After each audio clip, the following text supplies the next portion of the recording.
જય શ્રી કૃષ્ણ મિત્રો, નિત્ય સત્સંગમાં આપ સૌનું સ્વાગત છે।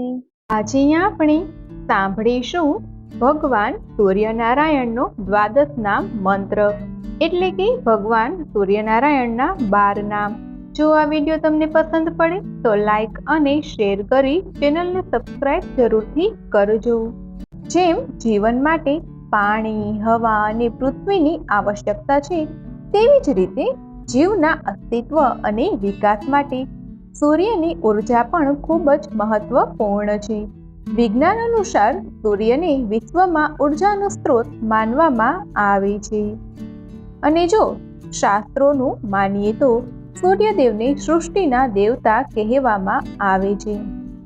એવું માનવામાં આવે છે કે સૂર્યદેવને પ્રસન્ન કરવાથી કોઈ પણ વ્યક્તિ પોતાનું જીવન સુખ અને સમૃદ્ધ કરી શકે છે અને ઈચ્છિત વર મેળવી શકે છે।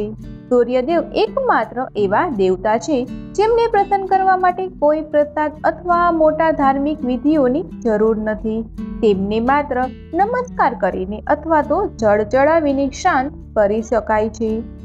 સૂર્યદેવને સમગ્ર વિશ્વને ઉર્જા આપનાર દેવતા તરીકે પણ માનવામાં આવે છે।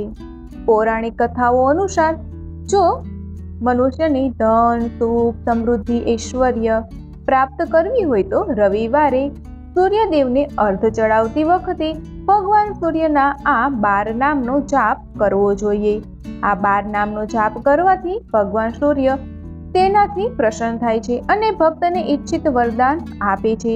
જો કુંડળીમાં પણ સૂર્યની સ્થિતિ નબળી હોય તો આ 12 નામનો જપ કરવાથી તેને મજબૂત કરી શકાય છે। તો હવે આપણે સૂર્યદેવના 12 નામ સાંભળીએ। ઓમ સૂર્યાય નમઃ, ઓમ મિત્રાય નમઃ, ઓમ રવયે નમઃ, ઓમ ભાનવે નમઃ, ઓમ ખગાય નમઃ, ઓમ પૂષણે નમઃ, ઓમ હિરણ્યગર્ભાય નમઃ, ઓમ મારીચાય નમઃ, ઓમ આદિત્યાય નમઃ, ઓમ સાવિત્રે નમઃ, ઓમ અર્કાય નમઃ, ઓમ ભાસ્કરાય નમઃ। તો મિત્રો, આ હતા શ્રી સૂર્યદેવના 12 નામ, જેનો નિત્ય જપ કરવાથી કે સાંભળવાથી ભગવાન સૂર્યદેવની કૃપા પ્રાપ્ત થાય છે અને ખાસ કરીને રવિવારના દિવસે ભગવાન સૂર્યને અર્ધ ચડાવતી વખતે આ મંત્રનો જાપ કરવાથી ભગવાન સૂર્યનારાયણ પ્રસન્ન થાય છે અને ભક્તની તમામ ઈચ્છાઓ પૂર્ણ કરે છે। મિત્રો, જો આ માહિતી તમને પસંદ પડી હોય તો વિડીયોને લાઈક અને શેર કરી ચેનલને સબસ્ક્રાઇબ જરૂરથી કરજો। જય શ્રી કૃષ્ણ।